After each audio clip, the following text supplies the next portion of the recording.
everyone, so I've just finished cutting these out on my Craft Robo machine, and as you can see they all line up perfectly just as we designed in the software. So what I need to do is create the fold in this base card, and I'm just going to treat it just like a normal base card, just being extra specially careful of these because this is a definite weak point in the card, because obviously there's not a whole lot of card left, but this will strengthen it up to be just fine.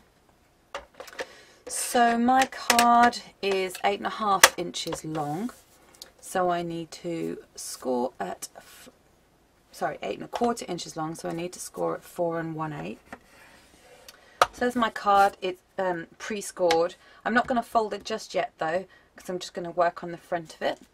I can stick this down straight away because there's nothing else I need to do to the front of the card. It's mainly working on the inside of this card. So to stick this down, I'm just going to use some Tombow adhesive. You could use a glue roller, but it's probably a bit fiddly for something this thin, with these really thin bits here. So I'm just using the glue. So I just stick it down on the front like so, then turn it over. And now you can see in the back there's just a really small border here of where I made the one slightly smaller than the other, deliberately so that it would give you that nice inside of the card. So I'm just going to press that down to make sure it adheres properly. So now I'm going to make this fold and just use my bone folder to make that really crisp fold. Now I need to stamp the inside of the card, and for that I'm using these are really old stamps by Whispers. They just came as a set of 3. I must have got them 4 or 5 years ago, I don't know. I'm sure there are similar stamps about now because there's so much more choice these days. But these are all favourites, so I'm going to use these. And I'm just going to stamp them in the frames of the card. So to ensure I get them in absolutely the right place on the card, on the inside of the card, I'm going to use my Stamp-A-Majig. Now this is really ingenious. I'm sure you've seen me use it before, but this is, you know, a brilliant way of making sure your stamps are lined up properly. I'm going to be using Memento ink in 2Dexo Black. I'll start off with this one. So I'm just pushing that imaging sheet right up into my Stamp-A-Majig tool, then doing the same with my stamp and pressing it down. Then that image is exactly where I want it to be. And I can line it up on my card very precisely. So I'm holding the front of the card down and I can see where I want that to actually come out. Then I can line up my Stamp-A-Majig on the side of that imaging sheet, hold that down, remove the sheet, re-ink my stamp so get a really good impression. And again pushing this right up into the corner of my Stamp-A-Majig and then just pressing down, giving a good impression on the inside of that card. Whoops, well that was lucky. And as you can see, that is exactly where I wanted it, just because I used this great little invention. So I'm going to go ahead and do it again for this centre one. I think I'm going to use the 3 trees for the centre. Okay, next what I want to do is just finish the outside of the card while the inside of the card is drying, because I don't want to smudge those stamps when I colour them in. So I'm just going to open out the card again. I'm just going to stamp the sentiment in this bottom right hand corner. Now the sentiment I'm using is from this set by Hero Art. It's called Joy to All stamp set. I think it was one of last year's, but you know, sentiments are good for year after year. So I've already set it all up on my block. I'm going to use the same ink as I used before, just so it keeps it all in. Ink that up.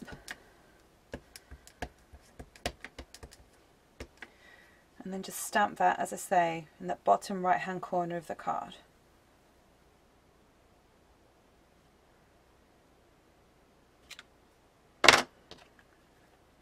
I've stamped it quite a way down because I want to put some ribbon detail in the card. And it's quite thick ribbon. The ribbon I'm using is by Die Cuts with a View. It's called Missy. It's not Christmas ribbon, but I figured that would go quite well with the papers I've chosen, so I'm going to go ahead with that. This is self-adhesive ribbon. You could use non-self-adhesive and then maybe tie a bow in it or something, just to, you know, for a different effect on the card, but I am just going to use the self-adhesive. Okay, the way I apply self-adhesive ribbon is to start it off, place it on your work where you want it. So I want it about that far down. Press down with one end, then pull the adhesive backer off. Just line that up, and then press down when you're happy with the placing. Then you can trim off the ends.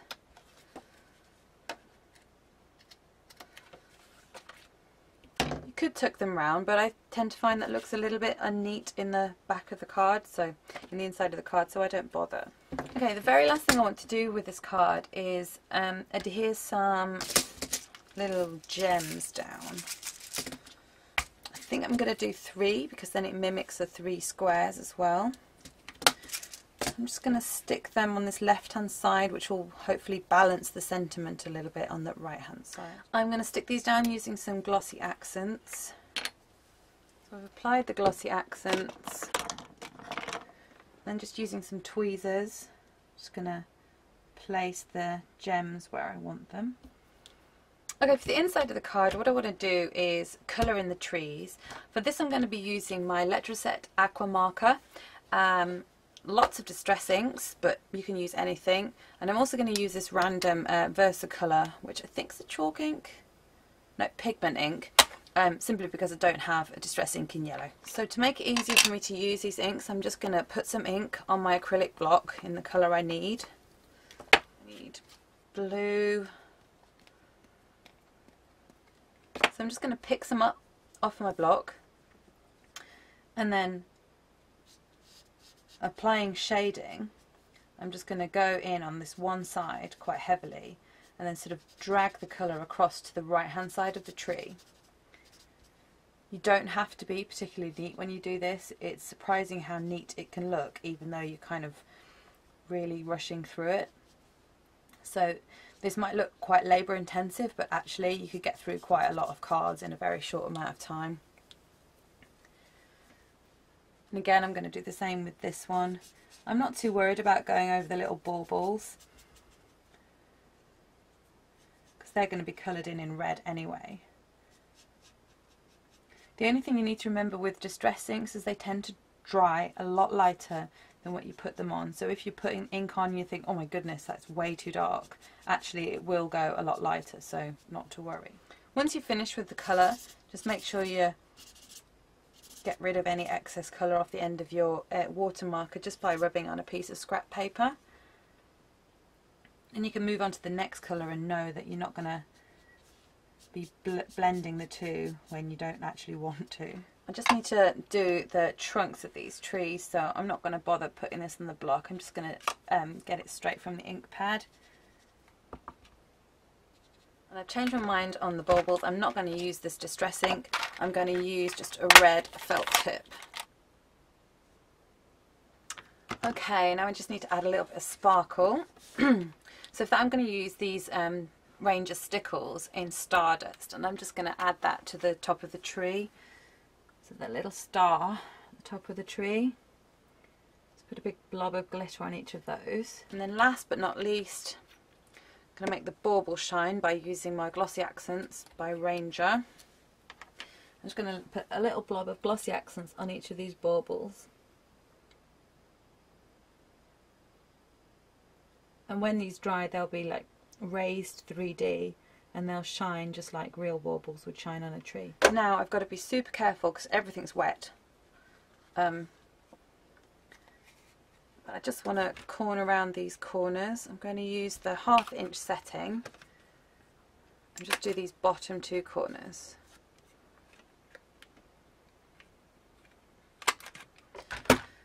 So that's the card for today. I hope you enjoyed it. I hope you have a lovely Christmas, and I'll see you next year with some more card designs. Thanks again for all your support. Thanks for watching. Bye bye.